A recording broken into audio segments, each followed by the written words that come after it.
Évidemment, être au Bataclan, ça fait partie des drames, j'allais dire, un peu impossibles à mesurer. Ça fait partie des choses qui te changent, mais c'est très difficile de savoir à quel point ça t'a changé. Les Anglais ont cette belle expression « You can't wrap your head around it ». Et donc, en fait, tu as besoin des autres pour être capable de donner un sens à tout ça. Ok. Et donc, tu vois, je pense que mon mindset de me dire qu'il y a des choses trop grandes pour qu'on puisse les affronter seul Oui. vient en grande partie de cette expérience-là.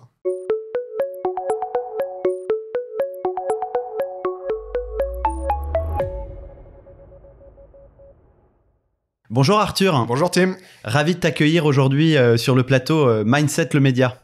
Merci beaucoup pour l'invitation. Bah écoute, je t'en prie, on va commencer derechef par la première question. Est-ce que tu peux te présenter s'il te plaît? C'est la question la plus dure pour commencer. Sympa. Je suis d'accord. Arthur Desnouveaux, 38 ans, marié, 3 enfants, Ok. un joli boulot dans un groupe magnifique qui s'appelle Covea, qui est un grand assureur mutualiste. En plus de ça, d'autres choses dans la vie. Je dirige une grande association qui s'occupe de victimes de terrorisme. Ok. Et puis j'ai eu la chance de faire d'autres choses, et notamment d'écrire un certain nombre d'essais chez plusieurs éditeurs. Voilà, donc une vie assez variée. D'accord. Assez occupé en fait. Ouais, une vie bien remplie. Quand je me couche le soir, en général, il me reste des choses à faire, et quand je me lève le matin, il y en a encore plus. D'accord. Tu as eu combien de vies dans ta carrière Si je regarde vraiment ma carrière professionnelle, j'en ai eu 3.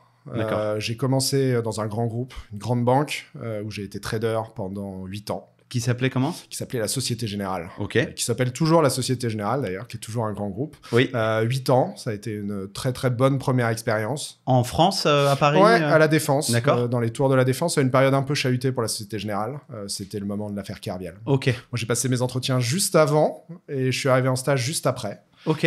Donc voilà, donc, sans avoir vraiment vu le changement de culture en interne, j'en ai quand même ressenti les effets pendant pas mal d'années. Ok. Ensuite, je suis parti de là avec 3 de mes collègues et on est allé monter une boîte qui était notre boîte. Super. Qui était un fonds d'investissement, qui faisait un peu la même chose que ce qu'on faisait à la Société Générale. Mais donc, aventure entrepreneuriale, très sympa. J'ai fait ça pendant 4 ans jusqu'à revendre mes parts à mes associés. Ok. Et là, je me suis dit que j'avais une opportunité, peut-être la dernière, parce que plus ta carrière avance, plus tu deviens un expert dans ton domaine et c'est difficile de changer. Je me suis dit que c'était le moment d'aller voir autre chose. Okay. Et en fait, j'avais une bonne idée des grands groupes. Je gardais un bon souvenir du côté grand groupe de la Société Générale. Donc, je me suis dit, qu'est-ce que je pourrais faire que j'ai pas encore fait? Et donc, un grand groupe, pas capitaliste, ça me paraissait être une super bonne idée. Et coup de chance, ça a convaincu Covea. Ok. C'est vraiment pas Covea qui m'a convaincu de venir. Moi, je t'ai convaincu dès le premier jour. Okay. Moi, j'ai dû un peu bosser pour leur faire comprendre que j'étais vraiment prêt à faire ce changement de carrière-là. Et donc, voilà, 3 carrières. Une carrière vraiment, voilà, tu débutes et tu fais un travail assez particulier. Trader, je pense que la seule comparaison, c'est joueur de foot. Oui. C'est très individualiste. Évidemment, tu joues dans une équipe, mais tu es quand même là pas mal pour toi, dans un grand groupe. Ensuite, petite structure, on a monté ça à 4. Quand je suis parti, on avait été jusqu'à 12. D'accord. Donc vraiment quasi familial, très intéressant. Et ensuite, le retour dans un grand groupe, mais dans un poste plus proche de la direction. Oui. Et donc d'autres enjeux. Voilà, c'est se battre assez longtemps pour faire bouger une virgule. Mais quand la virgule bouge, ça a un impact sur le travail de beaucoup de gens. Je comprends. Donc voilà. Je comprends. Et aujourd'hui, ton job chez Covea, exactement? Alors, exactement, c'est compliqué. C'est ça qui est bien, c'est que ça change au quotidien. Okay. Grosso modo, je suis directeur du cabinet ou chief of staff pour la direction générale. Okay. Donc ça, c'est assez varié. Ça me fait déjà faire tout un tas de choses très différentes. En plus de ça, j'ai le pilotage de la transformation. D'accord. Donc là, l'idée, c'est que, comme tout grand groupe, on se transforme en permanence. Il y a des transformations qu'on souhaite et des transformations qu'on subit. Oui. Et notamment, en ce moment, on a beaucoup de sujets autour de l'intelligence artificielle et le digital. Oui. Et donc, moi, j'ai un peu un rôle de pilotage, supervision sur ces sujets-là. Il y a des gens très bien qui le font. L'idée, c'est d'accorder les violons de tout le monde. On est un groupe où il y a des marques puissantes. Et donc, l'idée, c'est de réussir à faire travailler tout le monde ensemble. Et puis, j'ai aussi un œil sur la communication. Et donc, voilà, ça me permet d'avoir un job multicasquette. À la fois, ouais, exactement. Et d'à la fois avoir du transverse, qui est pas très opérationnel, mais qui est plutôt, voilà, écrire des choses, préparer des PowerPoint et ainsi de suite. Du vrai opérationnel et du management. Et donc là, le vrai plaisir, c'est de faire un peu de tout. Oui, c'est multitask. Hein. Exactement. Et pour ceux qui ne connaissent pas Covea ou pas bien, est-ce que tu peux expliquer en une minute à peu près Bien sûr, Covea, c'est le grand géant mutualiste français qui regroupe 3 marques très connues qui sont MAF, MMA et GMF. Et aussi une 4e marque depuis pas longtemps qui s'appelle PartnerRe, mais qui là est un réassureur qui fait du B2B, donc qui n'a pas vocation à être connu. Mais donc Covea, c'est 11,5 millions d'assurés. D'accord. Et des valeurs mutualistes qui sont portées de manière assez différenciée entre les 3 marques. Ok. Et donc vraiment une marque employeur qui est Covea, qui n'est pas connu, mais qui sert 3 marques hyper puissantes. Ok, très clair. Merci beaucoup, Arthur. Alors, maintenant qu'on te connaît un petit peu mieux, je vais te poser la deuxième question. Quelle est ta définition du mindset ? Alors ça, c'est vraiment la bonne question. Je vais essayer de ne pas faire une réponse ChatGPT. Pour moi, le mindset, c'est la manière dont tu acceptes que la vie te rentre dedans. D'une manière ou d'une autre, quand on se lève le matin, il y a un certain nombre de choses qui sont sous notre contrôle, un certain nombre de choses qui ne sont pas sous notre contrôle. Et donc, je pense que le mindset, c'est la manière dont tu es capable de prendre ce qui t'arrive, de réussir quand même à, toi, faire avancer un certain nombre de choses, de prendre un certain nombre de décisions, les gens avec qui tu travailles, ainsi de suite, les gens avec qui tu vis, les gens que tu fréquentes, mais en tout cas de se dire que c'est la manière dont tu traverses la vie. Et le mindset, c'est une forme d'absorption, en fait. D'accord. Donc, accepter que la vie te rentre dedans. J'aime bien j'aime bien ce terme qui est, en fait, on est dans la réaction positive pour accueillir les événements et essayer d'en faire quelque chose. Bon. Et il ne faut pas toujours être dans la réaction, d'ailleurs. Il y a un petit côté neutrino, des fois, il faut que ça te traverse. Il y a un certain nombre de choses qui t'arrivent, sur lesquelles tu peux avoir aucun contrôle. Ok. Voilà. Et donc, je pense que l'important, c'est vraiment d'être capable d'accepter ce qui t'arrive, de comprendre où est-ce que tu as envie de mettre ton énergie, où est-ce que tu peux influer, avec qui et comment. Et donc, pour moi, le mindset, c'est cette capacité à avancer dans cette histoire qui s'écrit un peu tous les jours et sur laquelle on a très, très peu de contrôle. Oui. Voilà. Et donc, c'est une grande leçon d'humilité. Pour moi, tu vois, le mindset, c'est vraiment, faut être humble vis-à-vis de ce qui t'arrive, que ce soit bien ou que ce soit mal, et essayer d'accepter de manière, j'allais dire, heureuse, voilà, que c'est déjà une chance d'être là. Oui, parce que finalement, tu contrôles pas grand-chose. Bah, je pense que tu contrôles pas grand-chose et qu'il faut pas se bercer de l'illusion que tu contrôles quelque chose. Pour moi, c'est ça le pire. C'est vraiment de se dire, je vais marc-bouter sur un certain nombre de sujets qui, en fait, vont finir par m'échapper. Il faut réussir à mettre le poids du corps aux quelques endroits où tu peux un peu faire bouger le navire. Mais en fait, le navire de la vie, il est énorme. Et donc, c'est très difficile de faire des 180 et des loopings. Je comprends. Voilà. Pour moi, le mindset, c'est ça. C'est une forme d'acceptation, mais qui n'est pas un renoncement. Ok, une forme d'acceptation et pas un renoncement. Très bien dit.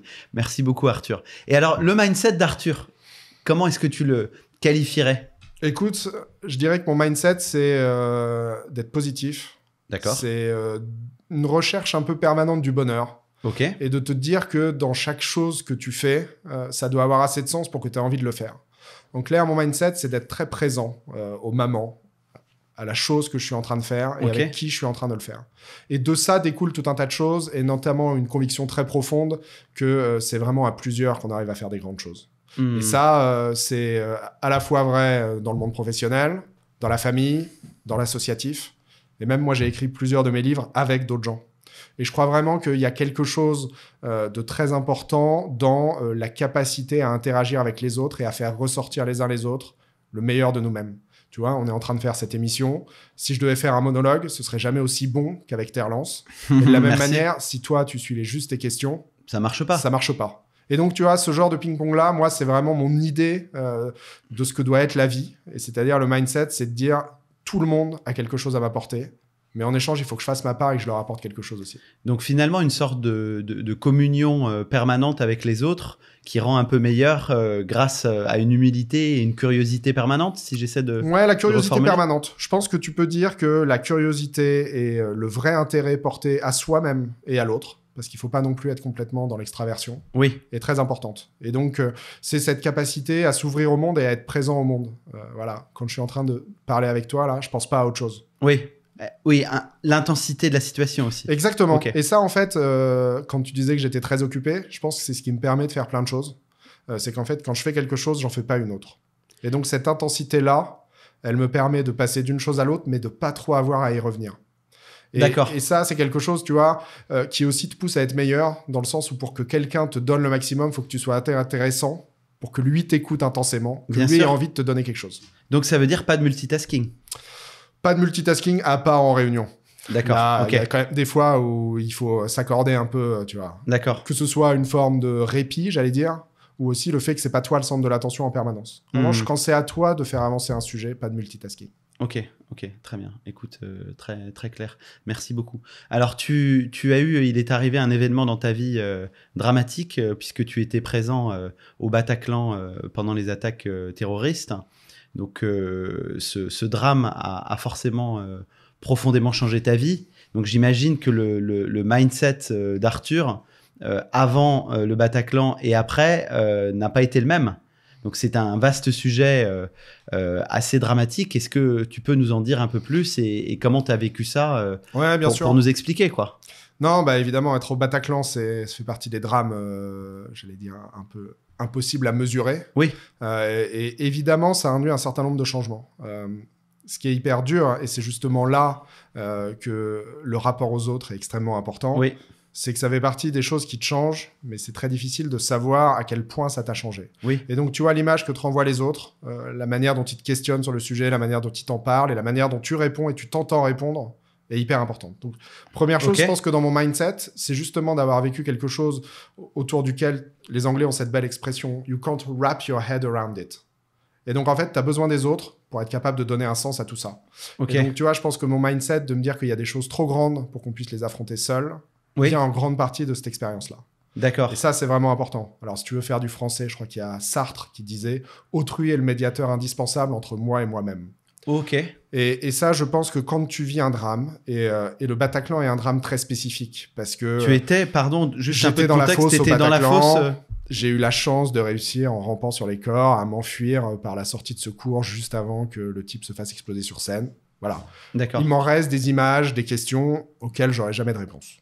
Et il m'en est resté aussi une espèce d'humilité, on y revient. Ouais. C'est-à-dire que moi, je sortais de là après avoir fait des bonnes études, une bonne carrière, j'étais marié, heureux. Tout était simple. Oui. Il y avait eu assez peu de questionnements dans ma vie. J'avais même pas vraiment connu de deuil.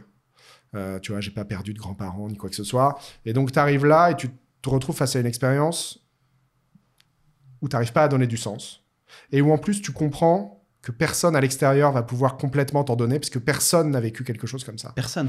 Et à ce moment-là, c'est d'ailleurs pour ça que j'ai rejoint une association que j'ai fini par présider, on a compris qu'on était tous dans le même bateau et que notre seule chance, c'était cette intelligence collective. C'était qu'au moins dans cette horreur, on était tellement nombreux qu'on allait pouvoir, en partageant les uns avec les autres, faire des choses. Mais au-delà de ça, il y a déjà eu un chemin très personnel après. C'est-à-dire qu'après, je me suis dit, écoute, t'as de la chance, t'en es sorti. Tu dors un peu mal, mais t'es pas blessé physiquement, t'es pas mort. Voilà, la vie avance. Ouais. Et en fait, tu te convaincs que t'étais plutôt témoin que victime. Et Ok. puis, tu commences à comprendre tout ce que ça change dans ta vie. Et puis, t'as besoin de t'arrêter pour aller souffler à la campagne et te couper de tout. Et donc, tout ça, pareil, en termes d'humilité, hyper difficile. Se dire qu'il y a des choses que tu peux pas affronter toi-même, tout seul, même pas toi-même plus ta famille, mais que t'as besoin d'aller prendre des anxiolytiques et d'aller voir un psychologue. C'est quelque chose où, quand t'as 29 ans et que tout s'est passé de manière linéaire, t'es pas prêt à l'affronter. Ouais. Et donc ça, moi, ça m'a fait quand même, tu vois, me re-questionner sur tout un tas de choses. Je vais utiliser un terme qui maintenant a un autre sens, mais qui, moi, me parlait à l'époque, c'est une forme de déconstruction. C'est-à-dire, tu te dis, tout ce que j'ai construit et la manière dont mes fondations sont faites ne peuvent pas absorber tous les chocs. Oui. Voilà. Et donc, tu es obligé de te questionner, tu es obligé de repartir du début, tu es obligé de te dire, je vais regarder les fondations, je vais reconstruire dessus. Et puis moi, ma conclusion a été qu'il n'y a aucune fondation qui est assez forte pour te permettre de résister à tout. Non, c'est pas Mais possible. qu'en revanche, il y a d'autres gens et que les autres gens vont pouvoir venir t'aider à des moments où tu en as besoin pour ces fondations-là. Et Je donc comprends. moi, c'est ça que ça a vraiment changé, finalement. Et c'était quoi les fondations d'Arthur avant? Bah écoute, les fondations, c'est que tout avait été facile. J'ai un rapport aux autres qui a toujours été simple. J'ai eu des parents et une enfance aimante. J'avais probablement des facilités à l'école. Et avoir des facilités à l'école m'a permis de poursuivre des bonnes études qui m'ont permis de faire le boulot que je voulais faire dans la ville que je voulais faire. En fait, j'ai eu très peu de renoncements Ok. à effectuer.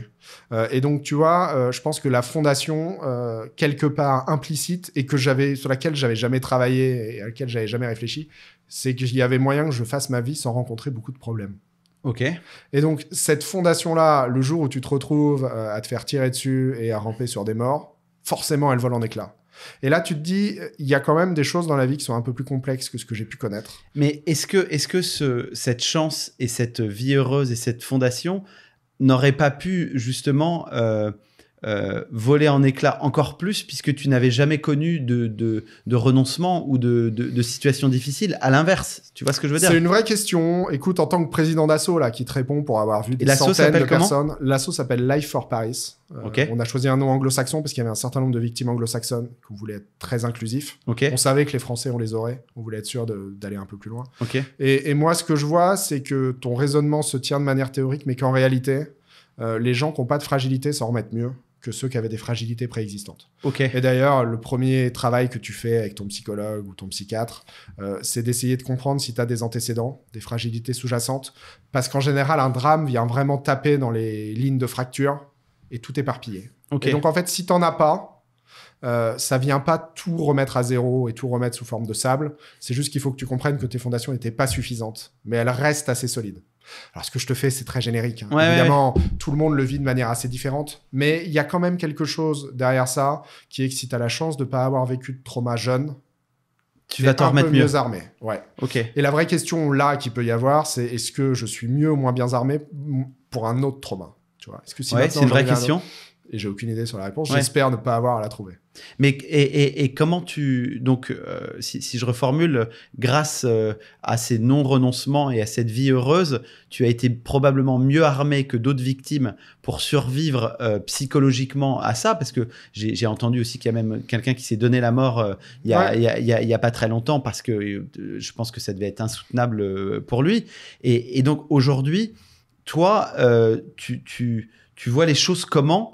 Après un drame pareil, comment ton mindset n'a pas changé du tout? Ah si, je pense que mon mindset, mon rapport aux autres a changé. Ouais. Mon rapport au temps a beaucoup changé.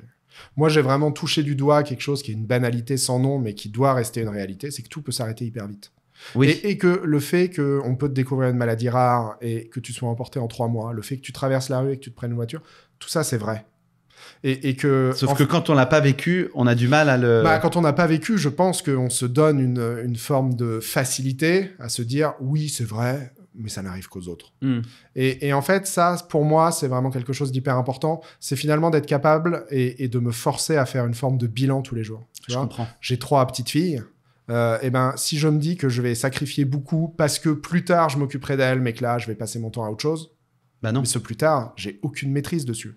Et on en revient sur le début de notre conversation, sur le fait qu'il y a peu de choses que tu peux maîtriser, qu'il y a tellement d'externalités qu'en fait, il faut être très fidèle à toi-même et à ta vision du monde en permanence et pas trop te permettre d'écart parce que tu sais jamais quand tu vas devoir tirer le bilan de tout ça.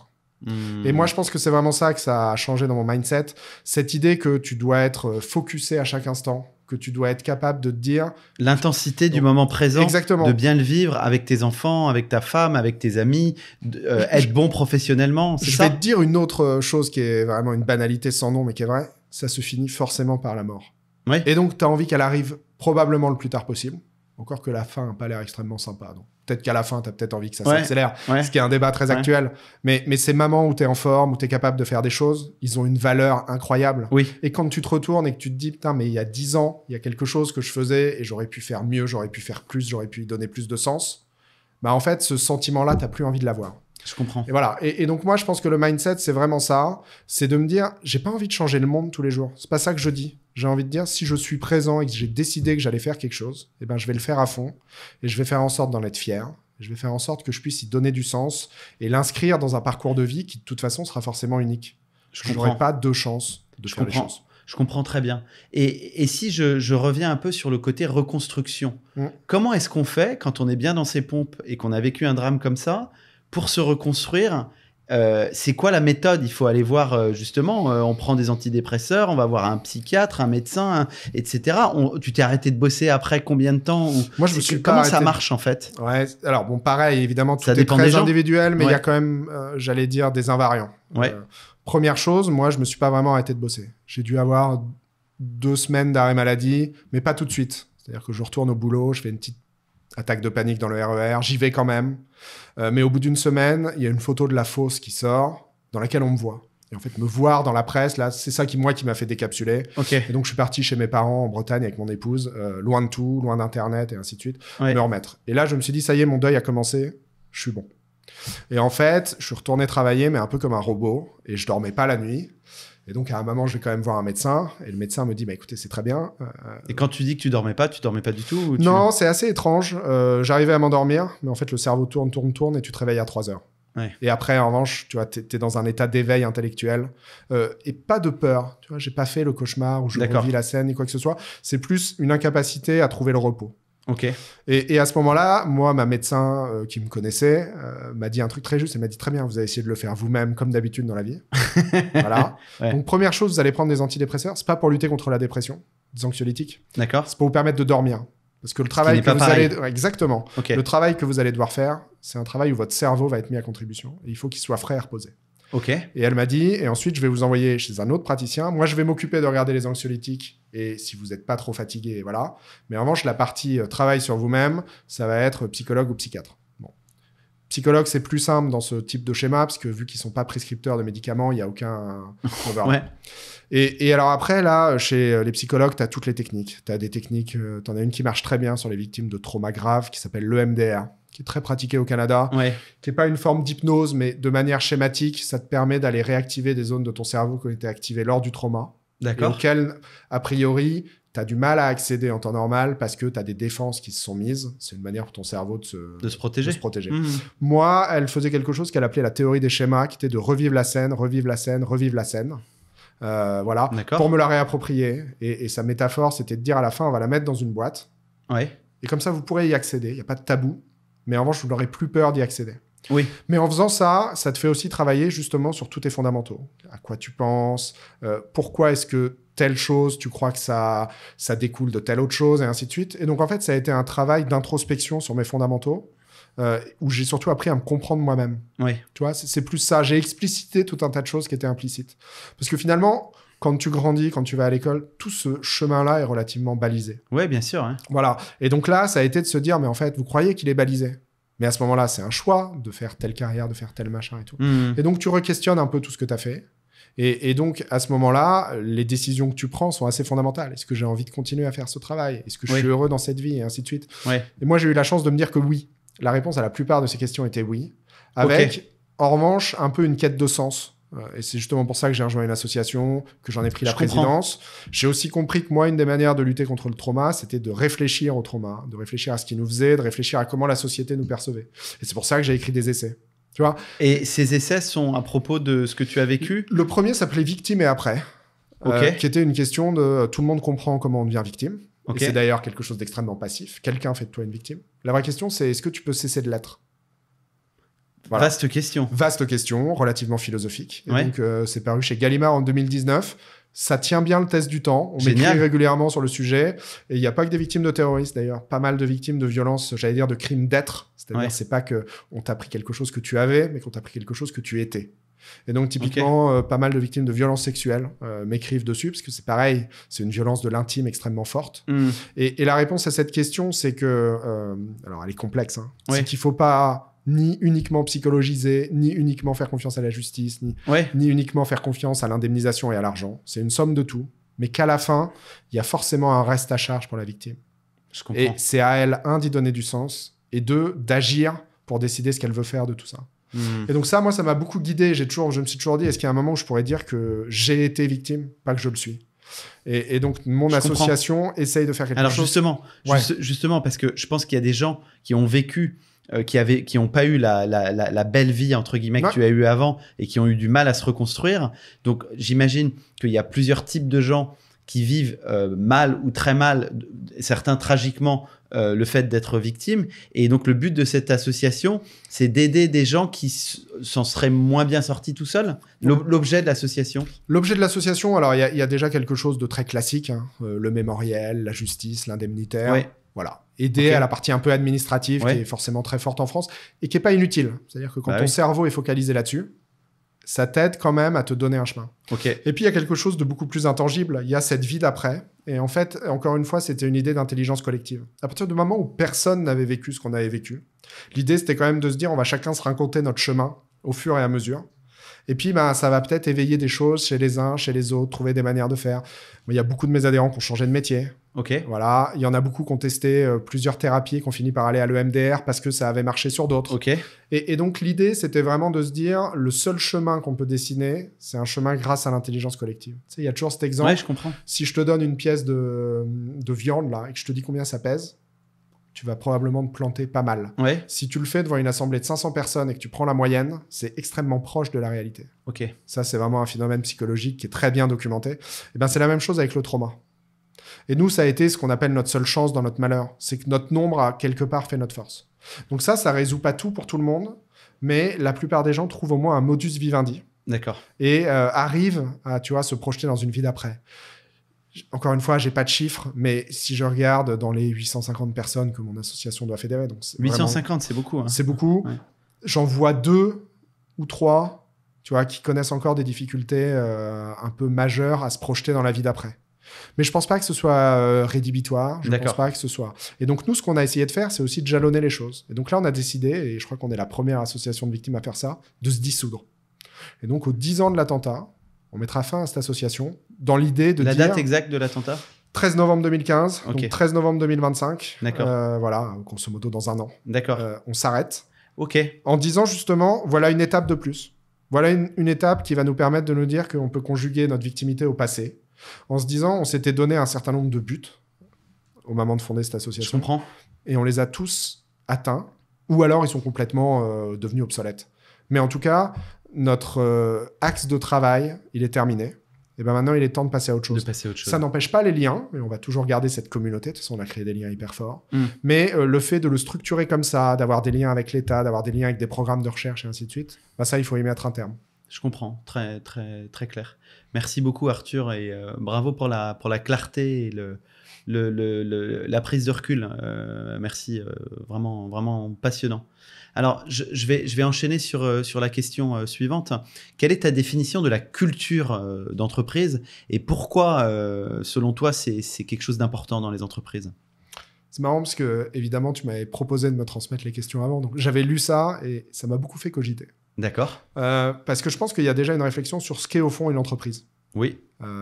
Et notamment comme moi, je suis passé d'un grand modèle capitaliste à un petit modèle, je pense qu'on peut qualifier d'ultra-capitaliste, Ouais. à un grand modèle mutualiste. Tu vois que la forme même de ce qu'est une entreprise et de son but et de sa raison vis-à-vis de ses collaborateurs, de ses, dans notre cas, administrateurs, sociétaires pour un mutualiste, actionnaires, et de ses clients est extrêmement différente. Et donc, mes revenus en mémoire, ce que j'avais déjà lu, c'est qu'au fond, on appelle ça une personne morale. Oui, c'est vrai. Parce qu'on a besoin de se créer pour fédérer un groupe de personnes. Une forme de mythe, cette espèce de chimère qui est, voilà, on bosse pour une personne qui est plus grande que nous, qui est la somme de nous tous et plus que ça. Okay. Et donc, on a besoin d'y associer, grosso modo, comme pour tout mythe, une histoire qui ait un sens et qui fasse sens avec nos histoires personnelles. Et donc, je pense que la culture d'entreprise, en fait, s'inscrit complètement là-dedans. C'est-à-dire qu'au-delà de pourquoi l'entreprise a été fondée, à quel objectif économique, et je dis économique, pas uniquement financier, bien sûr, elle répond, c'est de se dire, il y a quelque chose qui nous lie, qui est intangible, et ça forme une culture. Quelque chose d'intangible qui nous lie, cela forge une culture. C'est bien, c'est une très belle définition, je trouve. Pour moi, c'est vraiment ça.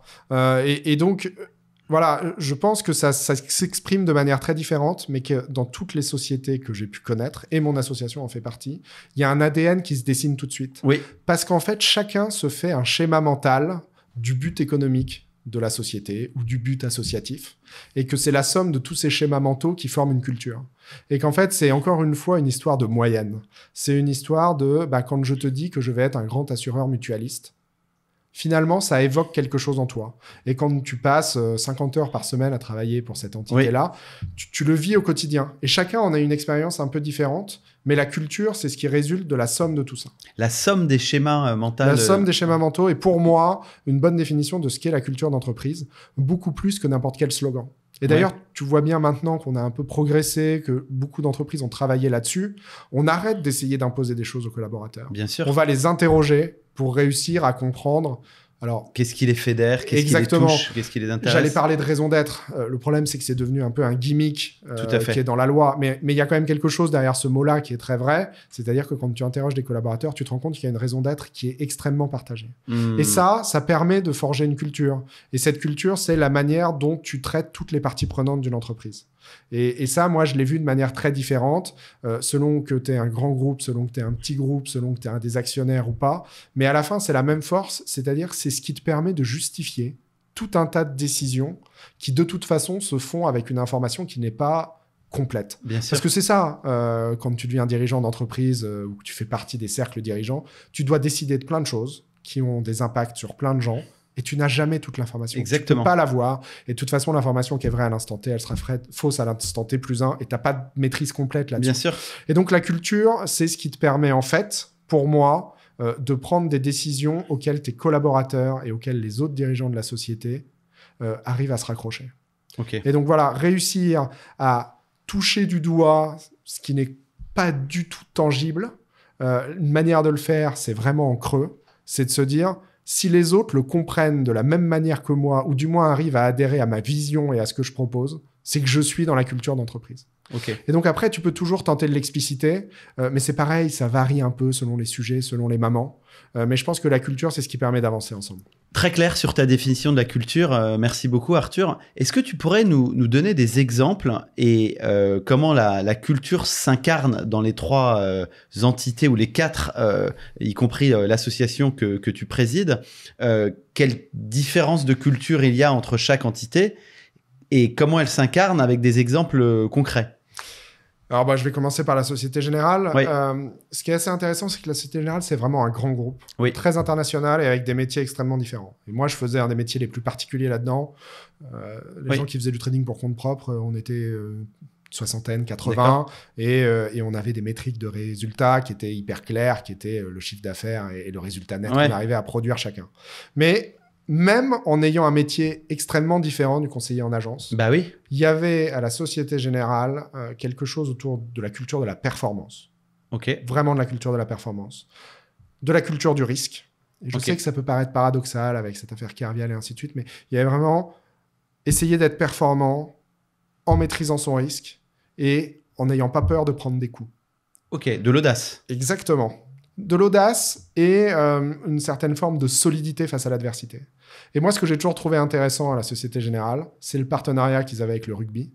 Pour moi, me paraissait avoir été extrêmement bien choisi là-dessus. Ok, tu prends des coups, t'y vas. Tu prends des coups, t'avances, et c'est parce que t'es ensemble que tu vas réussir à avancer.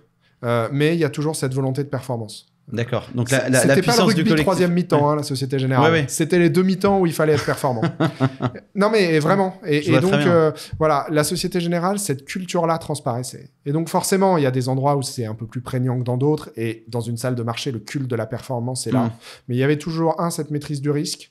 2, ce rappel permanent que ça servait à rien de réussir tout seul, que si les autres réussissaient pas, de toute façon, ça allait avoir un impact négatif sur toi. Même pour un trader. Même pour un trader. Il y avait un petit côté classe préparatoire. Tu sais, tout le monde avant les classes préparatoires te vend que ça va être le royaume de l'individualisme. Et en fait, si les profs font bien leur boulot, ils arrivent à t'expliquer qu'il y a une forme d'émulation qui va pousser tout le monde vers le haut. Je comprends. Et ben, à la Société Générale, il y avait vraiment beaucoup de ça. Ok. Il y avait vraiment beaucoup de ça. Ensuite, donc on est parti à 4. Tu as monté ta boîte.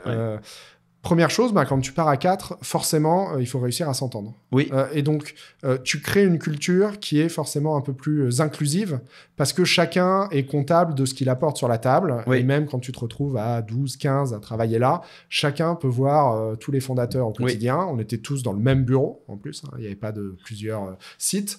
Et donc là, on s'est retrouvés dans une culture extrêmement ouverte. C'est-à-dire que... évidemment, la performance doit être là. De toute façon, quand tu montes une petite boîte, elle doit être là. Mais il y a une forme d'horizontalité qui est relativement nécessaire. Et ça, c'est quelque chose qui, dans les startups, est très bien partagé. Qui n'est pas sans une forme, et d'ailleurs, je pense que à ton corps défendant, une certaine forme d'hypocrisie. C'est-à-dire que forcément, le jour où la boîte va un peu moins bien, il y a quand même une sécurité pour les partenaires qui est plus importante que pour les autres. Mais en tout cas, une culture très horizontale, une culture d'une partage d'informations qui peut pas être le même que dans un grand groupe. Bien sûr. La hiérarchie est pas la même. Il y a une forme de hiérarchie dans la prise de décision, oui, mais pas dans le quotidien et pas dans le partage d'informations. Okay. Et donc moi, j'ai vu ça, et j'ai vu que ça fonctionnait très bien et que c'était nécessaire. De la vélocité aussi. Exactement. Mais la vélocité, elle passe justement par des strates le plus réduite possible, une hiérarchie réduite au maximum et une information bien partagée pour qu'on puisse tous aller dans la même direction au même moment. Et donc, en fait, même si la raison d'être et l'ADN de la boîte est très clair, je pense que la culture peut changer assez vite. Oui. Et que dès que tu rajoutes 1, 2, 3 collaborateurs, de toute façon, ta culture change. Forcément. Parce que l'équilibre du bateau s'en trouve extrêmement modifié. Bien sûr. Société Générale, c'est un paquebot. C'est même plus qu'un paquebot, c'est une flotte de paquebots. Oui. Et là, tu te retrouves dans un truc qui est un hors-bord.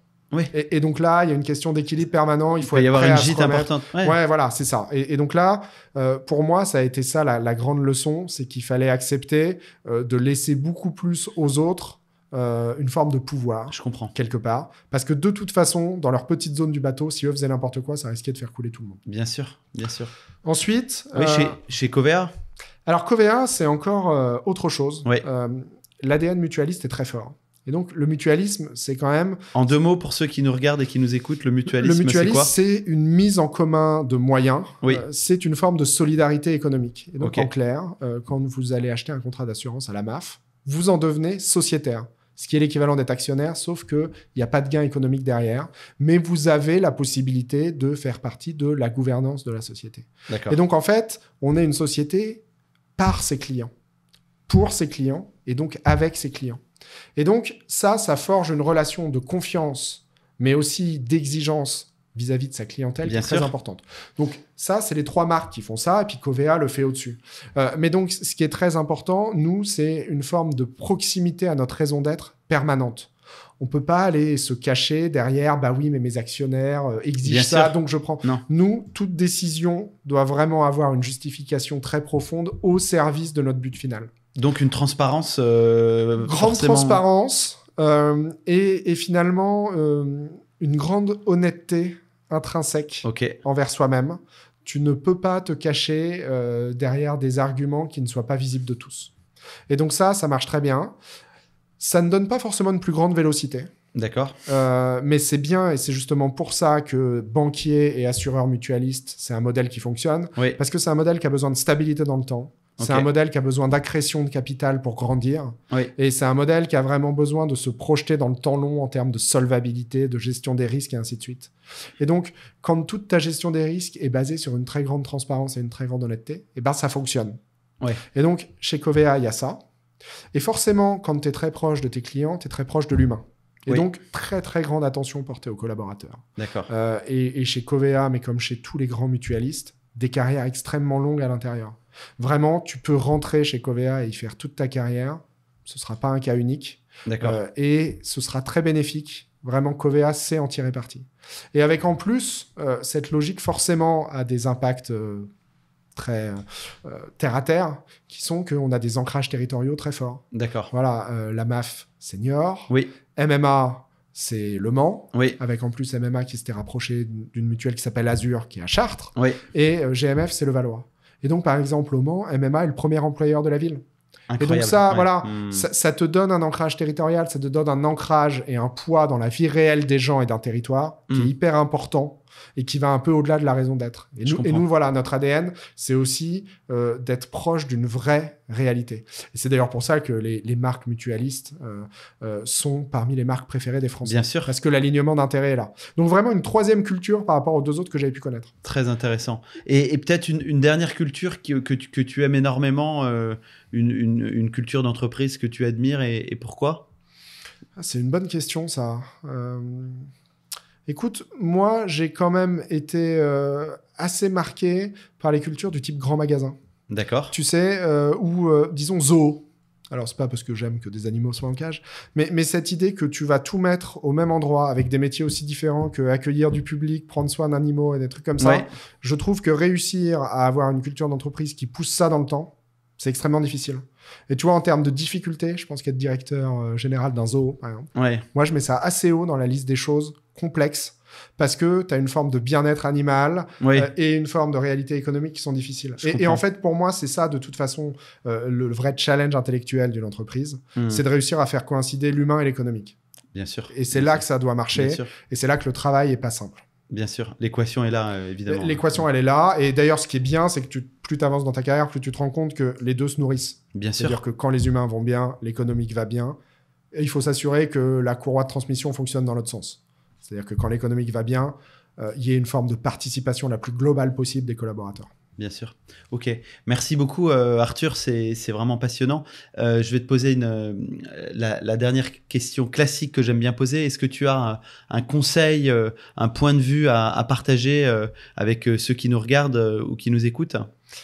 Alors moi aussi, je vais te faire une première partie de réponse très classique. Non, j'ai pas de conseil parce que je me sens pas dans une position d'en donner. En revanche, je suis ravi de donner un point de vue. Moi, plus j'avance, plus je côtoie des gens d'univers variés. Oui. Pour moi, l'intérêt des gens, la force vraiment individuelle, le bon mindset quelque part, c'est d'accepter son individualité. Je dis bien individualité, pas individualisme. Ok. Mais c'est en fait d'accepter qu'on est tous différents et donc d'essayer de te connaître toi-même au maximum Oui. et de t'accepter. Et c'est ça qui va te permettre d'avancer. En tout cas, moi, le travail que j'ai fait de me connaître moi-même a été très fort. Il a été très important. Et finalement, dans tout ce drame du Bataclan, il y a aussi une forme de libération qui est, de toute façon, forcément, je serai toujours vu comme ayant vécu quelque chose d'extraordinaire. Donc, j'ai plus à me mettre ce poids d'essayer de rentrer dans des cases. Parce que même si je le voulais, c'est plus possible. Oui, je comprends. Et en fait, une fois que tu as fait ça, tu rends compte que chacun pourrait le faire. Et chacun peut se dire, de toute façon, mon vécu est unique, mes choix de vie sont uniques, autant le vivre jusqu'au bout. Évidemment, dans le respect des lois, dans le respect de l'autre, et ainsi de suite. Un de mes bons copains m'avait donné cette phrase qui tenait de son grand-père et à laquelle je pense extrêmement souvent, qui est « Si tu veux être différent, on va te jeter des cailloux. Apprends à aimer les cailloux. » Super. Qui est vraiment une manière de dire... Si tu veux être différent, apprends à recevoir les cailloux. Apprends à aimer en recevoir. Ok. Parce que de toute façon, tu vas t'en prendre. Mais ce qu'il y a de caché derrière cette citation, c'est qu'en fait, si jamais tu refuses d'être différent, c'est toi qui t'envoies tes propres cailloux.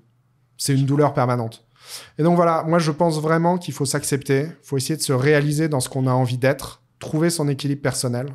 Et c'est pour ça que j'ai toujours du mal avec les conseils assénés de manière un peu trop forte. Bien sûr. Moi, mon conseil, c'est de prendre chez l'un, chez l'autre, mais surtout de passer beaucoup de temps à prendre chez soi-même.